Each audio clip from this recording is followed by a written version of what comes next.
घिउकुमारी यो नाम सुन्ने बित्तिकै धेरैको आँखा अगाडि आफ्नै घर आँगनको त्यो हरियो बोट आउँछ होला होइन त? तर हेर्दा जति साधारण देखिन्छ यसको कथा त्यति नै जटिल छ। आज हामी घिउकुमारीको यही कथा खोतल्नेछौं। यसको राम्रो पक्ष मात्र होइन, यसको अध्यारो पाटो पनि, यसको चमत्कारी गुणदेखि लिएर यसभित्र लुकेका खतराहरूसम्म। ल सुरु गरौँ है त। स्वर्गको छडी रे अनि मौन उपचारक पनि, यी नामहरू सुन्दा नै लाग्छ कि मानिसहरूले यसलाई कति धेरै महत्व दिए होलान् होइन। एक किसिमले जादुई बोट जस्तै मानेका छन्। तर प्रश्न उठ्छ, के यो केवल विश्वास मात्र हो कि यसको पछाडि कुनै ठोस वैज्ञानिक कारण पनि छ? आउनुहोस् यही कुराको जरोसम्म पुगौं। ल अब अलिकति इतिहासतिर लागौं। घिउकुमारीको प्रयोग आजको होइन, यो त हजारौं वर्ष पुरानो परम्परा हो। सोच्नुस् त, कसरी हाम्रा पुर्खाहरूले, प्राचीन सभ्यताहरूले यसको यस्तो चमत्कारी गुण पत्ता लगायो होला। यो टाइमलाइन हेर्दा त अचम्मै लाग्छ। हेर्नुस् त, 2100 ईसा पूर्व, मतलब आजभन्दा 4000 वर्षभन्दा पनि पहिले। त्यति बेला मेसोपोटामियामा माटोको ट्याब्लेटमा यसको बारेमा लेखिएको भेटिएको थियो। अनि त्यसपछि प्राचीन इजिप्टमा यसको प्रयोग हुन्थ्यो। हुँदाहुँदा सन् 1932मा आएर त यसले आधिकारिक रूपमा नै औषधीय मान्यता पायो। कस्तो लामो र रोचक यात्रा है।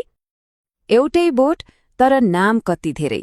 संस्कृतमा कुमारी, हिन्दीमा घिकुवार, अरबीमा अर्कै। यसले के देखाउँछ भने संसारका विभिन्न कुनामा बसेका मानिसहरूले यसको फाइदा बुझेका थिए र आफ्नो भाषामा यसलाई महत्व दिएर नाम राखेका थिए। अनि हाम्रोमा त घिउकुमारी छँदैछ। ल, इतिहासको कुरा त भयो। अब अलिकति विज्ञानतिर पनि लागौं। पुर्खाहरूले त विश्वास र अनुभवको आधारमा प्रयोग गरे। तर आजको विज्ञानले के भन्छ त? के कुराले घिउकुमारीलाई यति शक्तिशाली बनाउँछ? यसको भित्र त्यस्तो के केमिकल छ? आउनुहोस् हेरौं।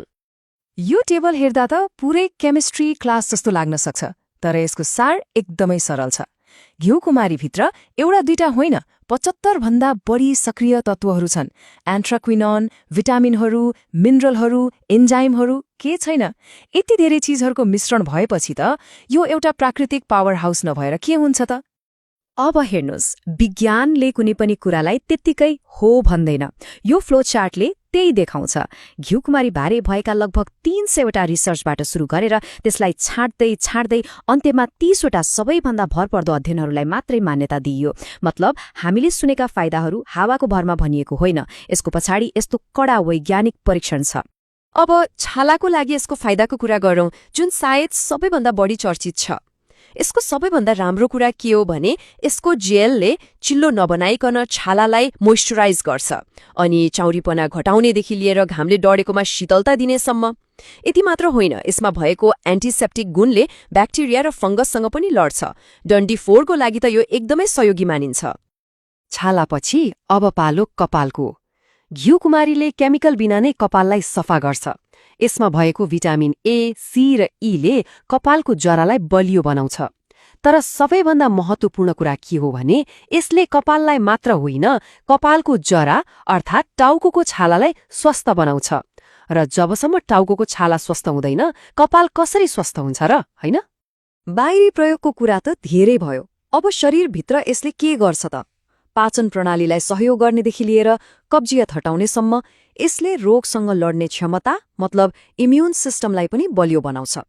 अझ कतिपय अध्ययनले त टाइप 2 मधुमेहमा सुगर लेभल घटाउन र रगत बढाउन पनि मद्दत गर्ने देखाएको छ। सुन्दा त एकदमै फाइदाजनक मात्रै लाग्छ। तर के कथा यतिमै सकिन्छ त? सकिँदैन। हरेक सिक्काको दुई पाटा हुन्छ भने जस्तै घिउकुमारीको पनि एउटा अँध्यारो पक्ष छ र यो पक्षको बारेमा थाहा पाउनु एकदमै जरुरी छ। किनभने सही जानकारी बिना यसको प्रयोगले फाइदाभन्दा बढी नोक्सान गर्न सक्छ। त्यसो भए प्रश्न यही हो, के यो चमत्कारी बोटको अँध्यारो पक्ष पनि छ? हो, छ। र यही कुरा बुझ्नु नै यसलाई सुरक्षित रूपमा प्रयोग गर्ने पहिलो कदम हो। घिउकुमारीको खतराको मुख्य जड हो यसको पातको छालाको ठिक मुनि हुने एउटा पहेँलो तीतो पदार्थ, जसलाई एलोलेटेक्स भनिन्छ। हामी मध्ये धेरैले घिउकुमारी काट्दा यो पहेँलो पदार्थ देखेका छौं होला, तर यसको असरबारे सायदै सोचेका छौं। ल अब सबैभन्दा महत्त्वपूर्ण कुरा, घिउकुमारीको पातमा 2वटा बिल्कुलै फरक चीजहरू हुन्छन्। एउटा हो भित्रको पारदर्शी गुदी जुन जेल हो, यो फाइदाजनक छ। अर्को हो छालाको मुनि भएको पहेँलो लेटेक्स, यो जोखिमपूर्ण छ। त्यसैले जेल र लेटेक्सलाई छुट्याउन जान्नु नै सबैभन्दा ठूलो कुरा हो।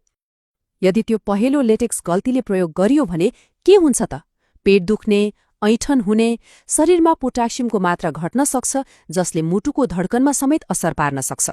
डिहाइड्रेसन हुने खतरा पनि हुन्छ। अझ गर्भवती महिलाहरूका लागि त यो झनै खतरनाक हुन सक्छ। त्यसैले यो विषयमा हल्का रूपमा लिनु हुँदैन। खतराको कुराले कोही आत्तिनुभयो कि? नआत्तिनुहोस्।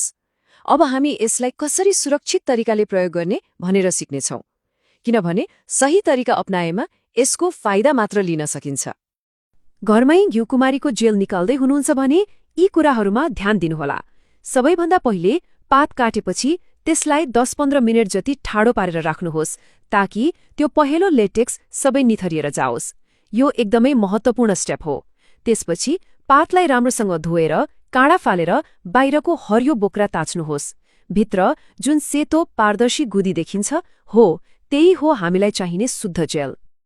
अनि अर्को एउटा महत्त्वपूर्ण कुरा, चाहे घरमै निकालेको जेल होस् वा बजारमा किनेको, सिधै लगाउनु अघि प्याच टेस्ट गर्न कहिल्यै नबिर्सनुहोस्। नाडी जस्तो कुनै सानो ठाउँमा अलिकति लगाएर 24 घण्टा कुर्ने। यदि कुनै एलर्जी भएन भने मात्र प्रयोग गर्ने। यो एउटा सानो सावधानीले ठूलो समस्याबाट बचाउन सक्छ। अब केही यस्ता अवस्थाहरू पनि छन् जसमा शुद्ध जेलको प्रयोग पनि नगर्नु नै राम्रो हुन्छ।